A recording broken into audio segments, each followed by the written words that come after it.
Muy buenas tardes, bendiciones a todos. Me complace compartirle el audio de la clase número 16. Diezmos y ofrendas se titula esta clase. Hablemos de qué son y cuáles son sus diferencias. Primero, diezmos. Les leo la clase enviada en PDF y les voy explicando como siempre hacemos. Diezmos es el 10% de nuestros ingresos, sean ingresos fijos o variables. El diezmo demuestra honra y obediencia a Dios, pues es mandato de Dios antes de que fuera escrita la ley por Moisés. Les explico esto porque hay muchas personas que hablan en contra del diezmo diciendo que esto se daba solamente en el Antiguo Testamento cuando Moisés escribió la ley. ¿Cuál es la ley?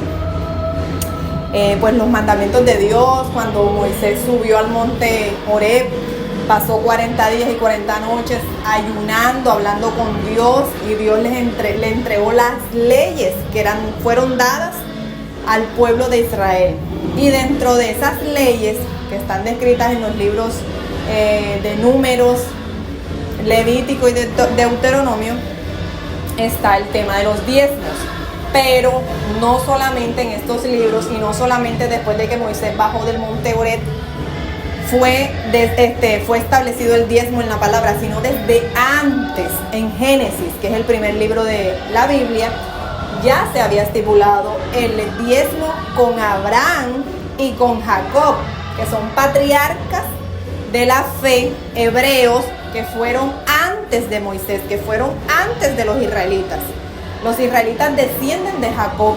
Son llamados israelitas porque a Jacob se le cambió el nombre y fue llamado Israel. Descienden de las 12 tribus que son las que se les conoce como los israelitas. Y Jacob es nieto de Abraham, y desde Abraham ya se hablaba de diezmo. Entonces aquí dice, diezmo antes de la ley.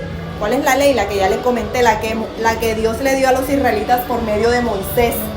Pero fíjense que el diezmo está antes de la ley, en el libro de Génesis. Aquí le voy a leer los dos versículos donde podemos encontrarlo. Dice en Génesis 14:20, y bendito sea el Dios Altísimo, quien entregó en tu poder a tus enemigos. Este es Melquisedec hablándole a Abraham. Y Abraham le dio a Melquisedec, sacerdote del Dios Altísimo, la 10ª parte de lo que había conseguido en batalla. Eso fue cuando Abraham fue a pelear contra varios reyes. Entre esos estaba el rey de Sodoma, que habían tomado cautivo a su sobrino Lot, y él fue a rescatarlo. Y Abraham, sin tener todas estas tropas que tenían los reyes contra los que él fue a pelear, ganó porque Dios estaba con él. Y por haberle dado la victoria a Abraham, que fue el primero en la Biblia que entregó sus diezmos, dice aquí en Génesis capítulo 14, versículo 20, que Abraham le entregó a Melquisedec, sacerdote del Dios Altísimo, quien le salió al encuentro y lo bendijo y le dijo, bendito sea el Dios Altísimo, quien entregó en tu poder a tus enemigos. Como diciéndole, no fue por tu fuerza, fue Dios quien te ayudó. Entonces Abraham, en obediencia, en agradecimiento, ¿verdad?, a que Dios lo había ayudado a derrotar sus enemigos, le entregó la 10ª parte de lo que había conseguido en batalla. Ahí Abraham todavía no había nacido Moisés. Ahí todavía no le había sido entregada a Abraham la ley de que Dios pedía que se diezmara. Y Abraham ya le estaba entregando la 10ª parte a Melquisedec. Melquisedec es un personaje que aparece, es la primera vez que aparece aquí en la Biblia, y creo que por segunda vez se menciona en el Nuevo Testamento. Y bueno, eso es alguien que tiene, digamos que, una representación, dicen los comentaristas, de Jesús, ¿ya? Entonces, en el Antiguo Testamento, pero ya más adelante les podría hablar de eso. El segundo versículo que habla del diezmo antes que la ley, en Génesis, capítulo 28, versículos del 20 al 22, dice, luego Jacob, nieto de Abraham. Jacob es hijo de Isaac, el primogénito de Abraham. El hijo de la promesa, porque el primogénito fue Ismael. Dice, luego Jacob hizo el siguiente voto: si Dios en verdad está conmigo y me protege en este viaje, y si Él me provee de comida y de ropa, y si yo regreso sano y salvo a la casa de mi padre, entonces el Señor ciertamente será mi Dios, y esta piedra que levanté como columna conmemorativa será un lugar de adoración a Dios, y yo le daré una 10ª parte de todo lo que Él me dé. aquí Jacob, nieto de Abraham, que por lo que vemos, Abraham le enseñó a su nieto acerca del diezmo, ¿ya? También prometió a Dios que si él lo cuidaba, si le daba comida, si le daba vestido, si lo regresaba con bien a la casa de su padre, si lo acompañaba hacia donde él iba, él le entregaría la 10ª parte de todo lo que Dios le diera. Ahora dice, diezmo en la ley, en el Antiguo Testamento a partir de Moisés. Ya les leí el diezmo antes de la ley, ahora les voy a leer el versículo que muestra dónde está el diezmo en la ley, cuando ya Dios lo estipuló escrito, que lo escribió Moisés, que por medio de Moisés se lo presentó a los israelitas. Dice en Malaquías 3:10, y hasta tiene promesa, o sea, una bendición, una promesa que Dios te dará por obedecer este mandato. Dice, traigan todos los diezmos al depósito del templo. Otras versiones dicen al alfolí, que era donde se llevaban los diezmos en la sinagoga, en los lugares físicos donde se congregaban las personas. Dice, traigan todos los diezmos al depósito del templo para que haya suficiente comida en mi casa. ¿En cuál casa? En el lugar donde se congregaban las personas, en los que vivían allí, porque antes las personas vivían prácticamente allí, los sacerdotes, todas estas personas que se dedicaban al servicio de Dios, a enseñar la palabra, lo mismo que hacen ahora, llamados pastores, en ese tiempo llamados sacerdotes, y todavía nos llaman sacerdotes en el Nuevo Testamento. Dice, porque somos real sacerdocio, linaje escogido, nación santa, ¿ya?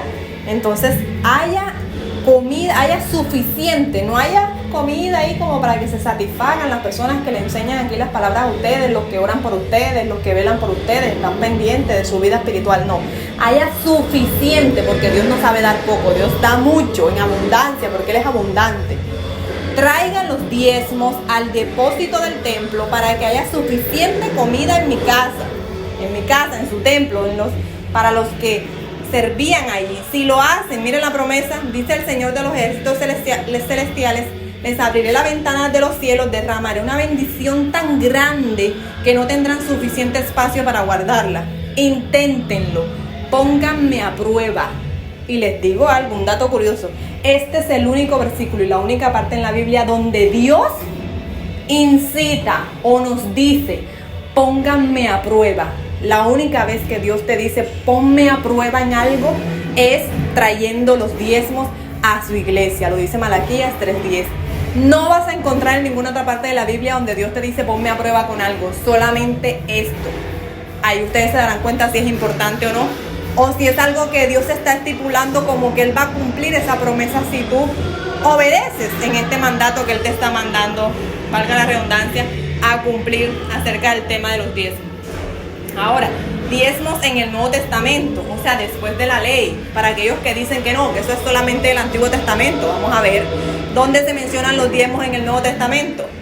Dice en Mateo 23:23, pobres de ustedes, ahí está hablando Jesús, maestros de la ley y fariseos, eso eran los que enseñaban la ley en esa época, hipócritas, ustedes dan a Dios la 10ª parte de todo lo que cosechan, incluso de la menta, el anís y el comino, pero se olvidan de las enseñanzas más importantes de la ley, que es la justicia, la misericordia y la fidelidad a Dios. Estos son 3 temas profundísimos que ojalá Dios me dé la oportunidad de enseñarles más adelante. Sigo leyendo el versículo. Eso es lo que deberían hacer, y esta partecita que es a la que la gente no le gusta, que es la que muchos no aceptan, pero Dios no me la quitó de la Biblia. Mire cómo termina la frase Jesús: sin dejar de hacer lo otro. Esta frase es la enigmática con la que cierra Jesús este versículo. Dice, eso es lo que deberían hacer. ¿Qué es lo que deberían hacer? Enseñar las enseñanzas, valga la redundancia, importantes de la ley. Dice, las enseñanzas más importantes de la ley, ¿cuáles son? La justicia, la misericordia y la fidelidad de Dios. Eso es lo que deberían hacer, sin dejar de hacer lo otro. No necesitan mucha comprensión lectora para que puedan entender que ahí Jesús les está diciendo, enseñen esto. Esto es lo que quiero que enseñen a mi pueblo, estas 3 cosas, que es lo más importante de la ley, y háganlo sin dejar de hacer lo otro. ¿Qué es lo otro? De lo que Él le viene hablando arriba, sin dejar de diezmar de todo lo que cosechan, sin dejar de diezmar de todo lo que reciben de parte de Dios, porque nadie tiene algo bueno si no viene de Dios. Dice Santiago 1:17, toda buena dádiva y todo don perfecto desciende de lo alto, del Padre de las luces, en el cual no hay mudanza ni sombra de variación. Todo lo que tenemos, tú no pagas impuesto por el aire que tú respiras. Tú no pagas impuestos por los latidos de tu corazón diariamente. Tú no pagas impuestos para que tus órganos sigan funcionando de día y de noche, incluso cuando tú estás durmiendo. Tú no pagas impuestos para levantarte cada mañana. Ni a Dios le estás pagando para que Él te dé eso. Porque toda buena dádiva y todo don perfecto desciende de lo alto. El Señor por misericordia nos entrega todo esto. Y de lo que Él nos da, nosotros le damos. No es que nosotros tenemos algo para darle al Señor, es que nosotros le devolvemos de lo que Él ya nos entregó primero. Entonces ahí queda claro que el diezmo se habla antes de la ley en Génesis, en la ley y después de la ley, que en el Nuevo Testamento lo menciona Jesús. Sigo leyendo. En la ley de Moisés se ordenaba dar el diezmo de las cosechas y los ganados, porque estas eran las dos fuentes de ingreso que tenían esas personas en ese tiempo, ¿verdad? Pero no hablaba acerca de los frutos recogidos de las plantas sembradas en los jardines o patios de las casas, plantas pequeñas como la menta, el anís y el comino.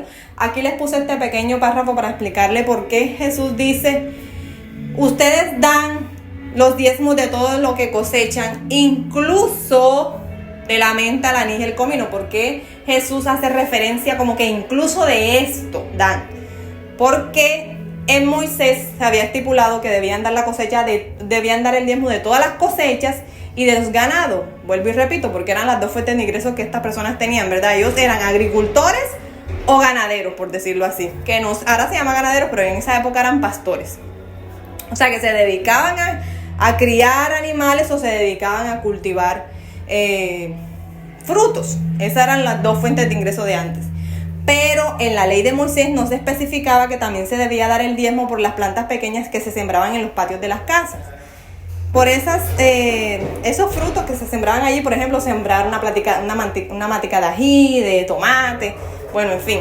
Aquí se estipula 3 plantas que son el anís, la menta y el comino. Entonces Jesús les está diciendo, incluso diezman de estas matas, de estas plantas que son pequeñas, que son cosechas pequeñas, que no son su fuente de ingreso principal. Incluso de esto ustedes diezman, incluso de esto, ¿ya? Entonces por eso ese incluso allí quise colocar este párrafo para que ustedes entendieran el versículo completo. Sigo leyendo. El diezmo se debe usar para el mantenimiento de la obra de Dios, para aquellos que se preguntan, bueno, ¿y lo que yo doy para qué es? ¿Verdad? Usted se lo está dando a Dios y a usted no debería interesarle.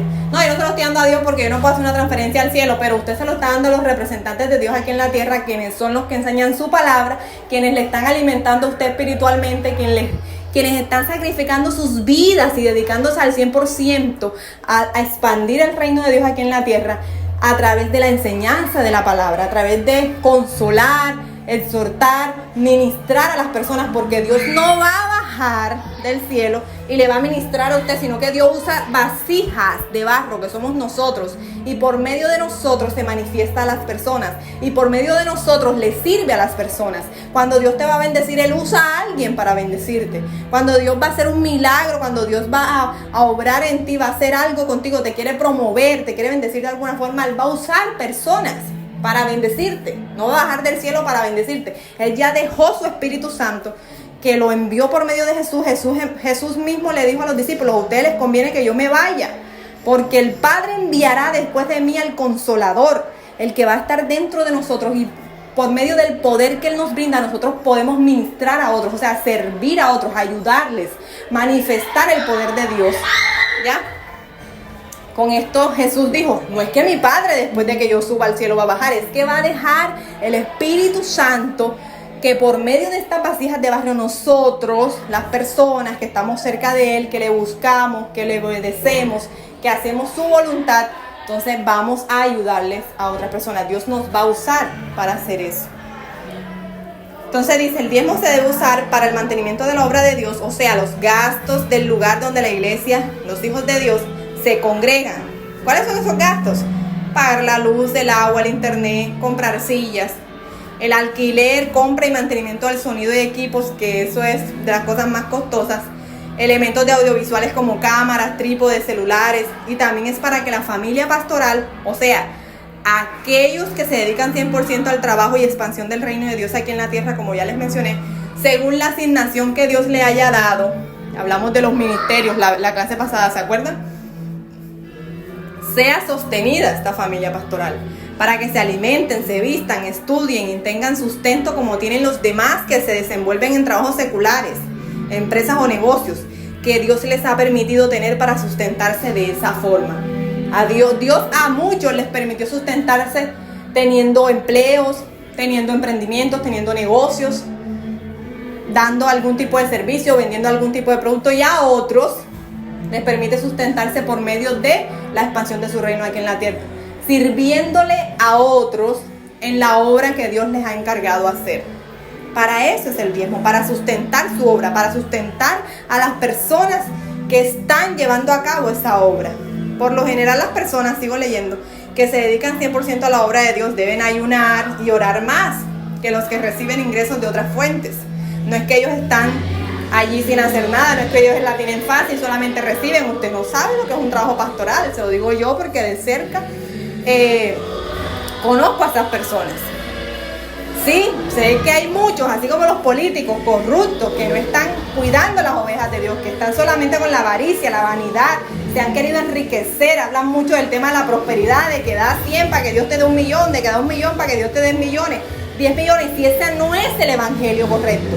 Usted si ve que está en una iglesia de esas, no siga yendo y dígale a Dios que lo coloque en una iglesia donde le prediquen la doctrina verdadera, donde que le prediquen el evangelio de las buenas noticias, de la verdad, donde le prediquen de Jesucristo. Pero no se aleje de Dios, porque hay personas que están obrando mal. En su tiempo el Señor les va a castigar, en su tiempo el Señor les va a quitar el ministerio, en su tiempo el Señor les va a quitar el respaldo, y Dios va a pedir cuenta a todos nosotros, los que Él nos ha enviado de cierta forma a llevar a cabo la asignación que Él nos ha mandado.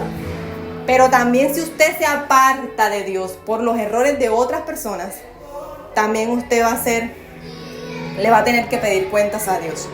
Le va a tener que dar cuentas a Dios, porque Él se las va a pedir a usted. Y eso no va a ser justificación, no, porque yo iba a una iglesia y ya el pastor se robaba la plata y aquí no. Porque es que usted no dejó de ser ciudadano colombiano, porque aquí todos los políticos se roban la plata. Usted siguió pagando impuestos, incluso obligado, porque si usted va a comprar algo, ahí mismo, sin que usted lo pida, está pagando impuestos. Un huevo, una leche, un vestido, unos zapatos, un servicio en la APS, un servicio donde usted quiera. En el centro comercial de comida, lo que quiera. Usted no tiene la opción de decir, quítenme el impuesto del gobierno. Es obligatorio que usted lo pague. ¿Ya? No es como acá, que usted si le da la gana diezma y ofrenda o no. Aunque es mandato de Dios diezmar, ofrendar no. Diezmar es mandato de Dios, la ofrenda voluntaria. Y aún así, si usted no lo sintió, no lo quiso dar al Dios que le hizo levantar cada mañana. Y acá entonces con los políticos corruptos, que de igual manera tenemos que dar los impuestos que se supone que es para recibir servicios como educación, salud, parques y muchos servicios a los que tendríamos derecho nosotros, no recibimos eso porque eso lo están robando. ¿Ya? Y a veces somos más fieles a esas cosas y ponemos menos cara, por decirlo así, en esas cosas que en las cosas de Dios. En todas partes hay gente hipócrita, en todas partes hay gente corrupta, pero usted no se debe alejar de Dios por la falla y el error de otras personas.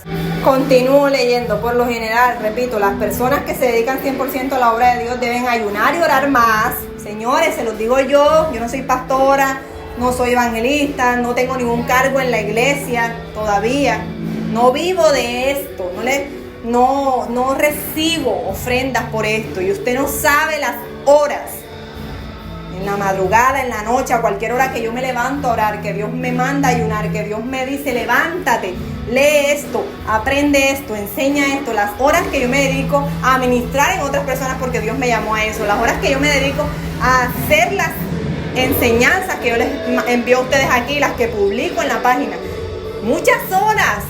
Yo me dedico a hacer las cosas que Dios me mandó a hacer y yo todavía no vivo de eso. Que quizás en el futuro Dios quiera que viva de eso. Gloria a Dios. Gloria a Dios. Me encantaría trabajar para Dios. He trabajado para el hombre. Mucho menos horas que las que me he dedicado a hacer las cosas de Dios. pero Dios es fiel. Y yo sé que Él da mucho más y recompensa mucho más grande que el hombre. Entonces, no es un trabajo fácil. Es honroso, claro que sí, es honroso trabajar para Dios. Pero no es fácil, así que nunca, sí, sé que hay personas, como ya les dije, que no están haciendo las cosas bien. Pero el que verdaderamente, que sé que son muchos, están haciendo las cosas correctamente, nos cuesta. Nosotros nos levantamos, Dios a veces nos manda durante semanas y meses, o incluso como hábito de vida, tener oración de 2, 3, 4, 5 horas diarias, en la madrugada, en la noche, a cualquier hora. Predicarle a personas que nos rechazan, que nos critican. Hacer cosas para Él que quizás las otras personas no agradecen. Y seguir adelante, ponerle otra mejilla, dar la milla extra. Muchas cosas que ustedes en el mundo, la gente que está en el mundo, no lo haría. Porque la gente a veces hace cosas y reciben de vuelta un agradecimiento. Pero nosotros lo hacemos porque sabemos que nuestra recompensa viene del cielo y no del hombre. Y trabajamos muchas veces más que los que trabajan en una empresa o trabajan para el hombre. Y la gente cree que esto es fácil. Que esto es, ay, todo lo reciben, mira, tienen camioneta, tienen esto, tienen lo otro.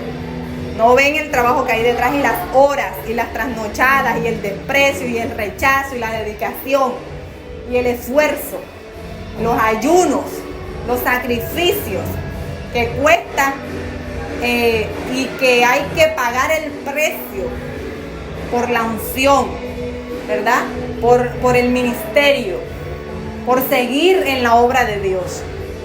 Por tener la revelación, por darle a ustedes a veces profecías que vienen de parte de Dios, que Dios me dice, vas a entrar ahí, no vas a entrar ahí, vas a hacer esto, no hagas esto, te va a ir mal aquí, no cojas por acá. Y pasa lo que a veces Dios, lo que dice Dios por medio de nuestra boca y la gente, wow, la gente quiere nada más el wow. Quiere las cosas que Dios nos da, pero no pagar el precio en ayuno, en oración, en lectura de la palabra, en seguir predicando aunque seamos rechazados. El precio es el que la gente no quiere pagar. Ellos quieren nada más el don.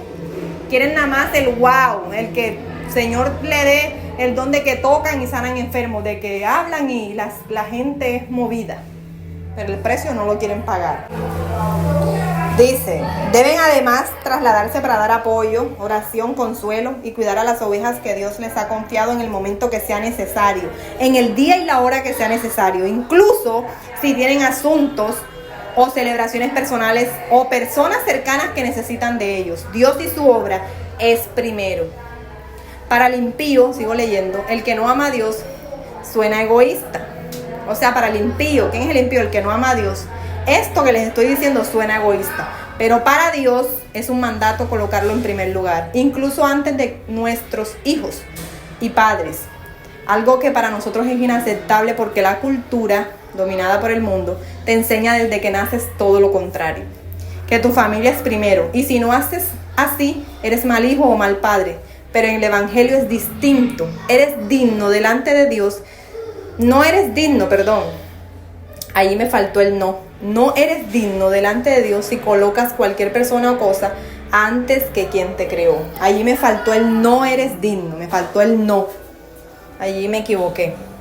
Y les leo el versículo que avala esto que acabo de decir.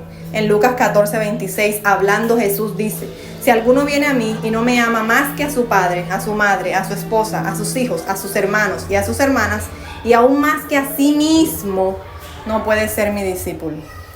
Porque como les dije ya, la gente te enseña, la cultura te enseña desde que naces que lo primero es tu familia, que lo primero son tus hijos, que lo primero son tus padres. Falso. Jesús te enseña todo lo contrario. Él es primero, Dios es primero incluso que tu madre, tu padre, tus hijos, tus hermanos y que tú mismo. ¿Por qué? Porque Él es el que le dio vida a toda esa gente y te la da a ti. Entonces tú no puedes amar más lo creado que al creador, dice la palabra de Dios.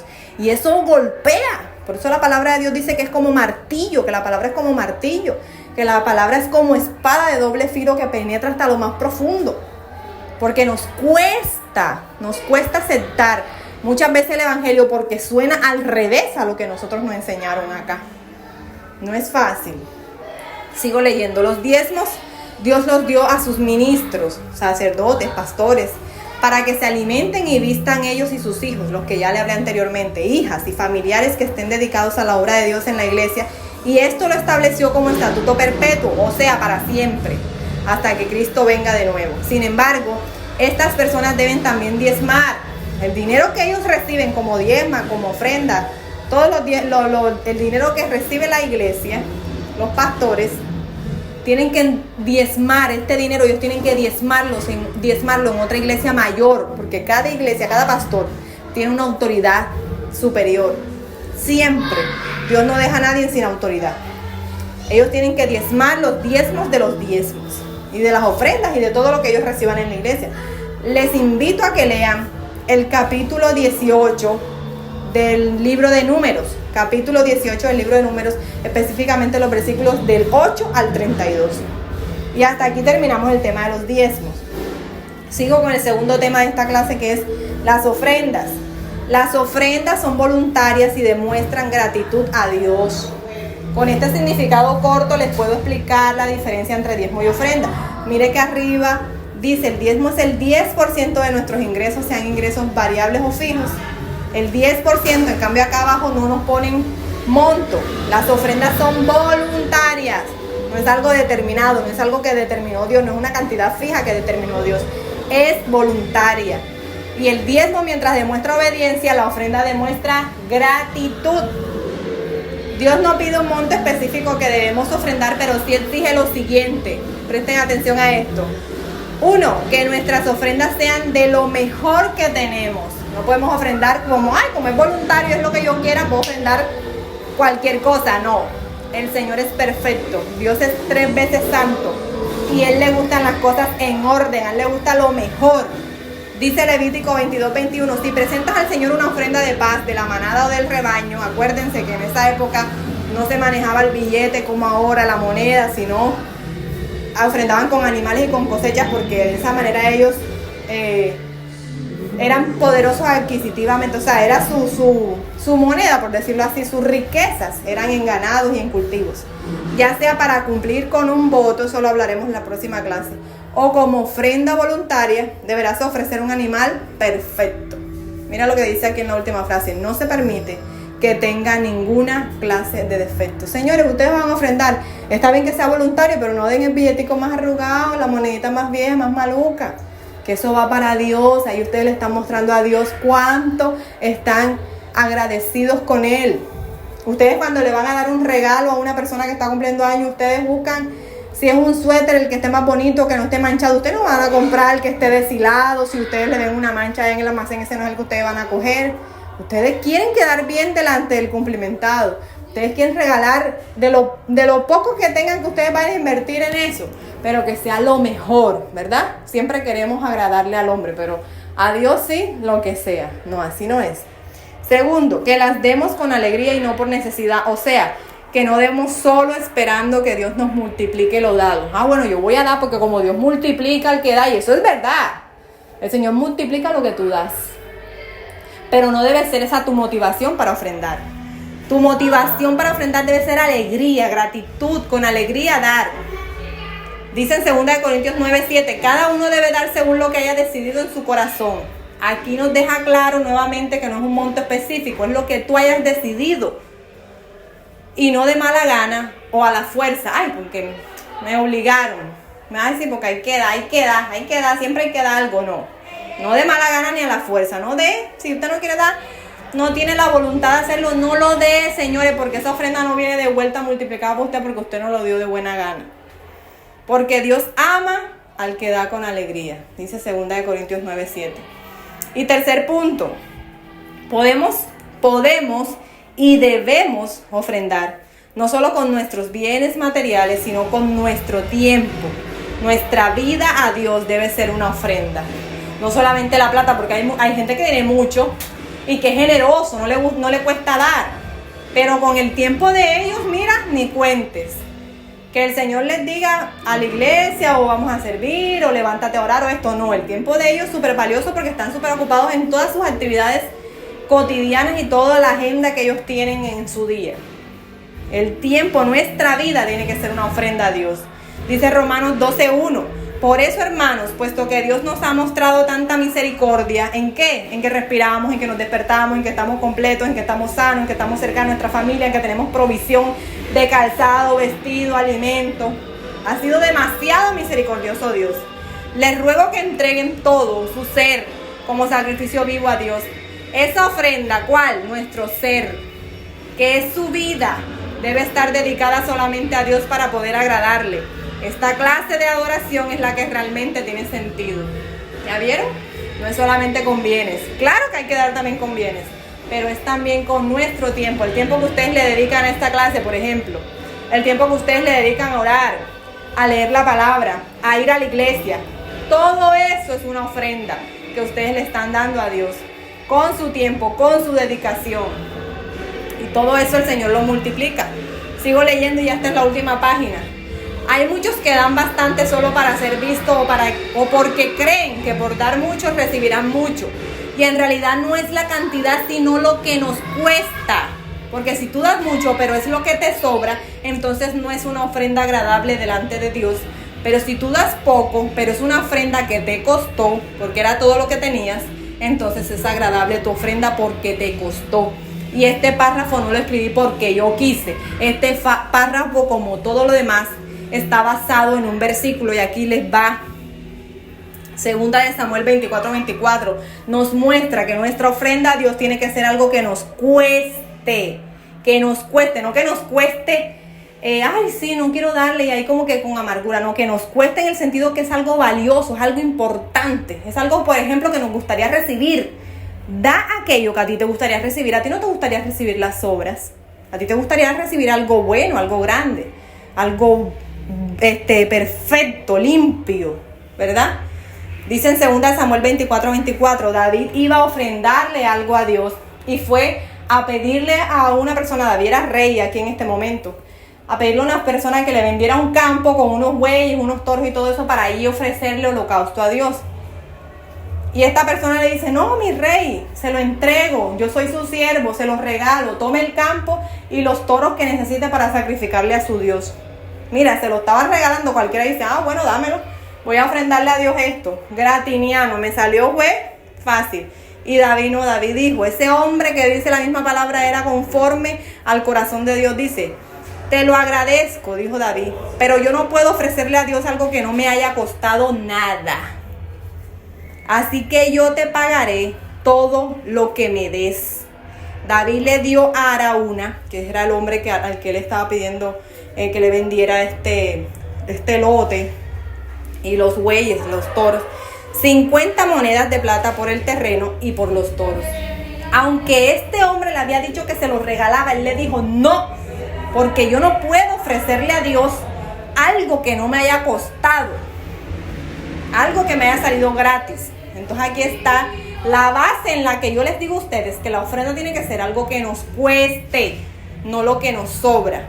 Esto quiere decir entonces que no podemos dar mucho, como arriba les dije, que la ofrenda no es tanto la cantidad, sino lo que nos cuesta. Entonces, ¿esto quiere decir que no podemos dar mucho? No. Esto quiere decir que debemos dar según seamos bendecidos. Si Dios nos da mucho, ofrendamos mucho y no lo que nos sobra. Y si tenemos poco, también ofrendamos. No esperamos tener más, como muchos dicen, cuando yo tenga, yo ofrendo cuando yo tenga. Ofrenda de lo poco que tienes.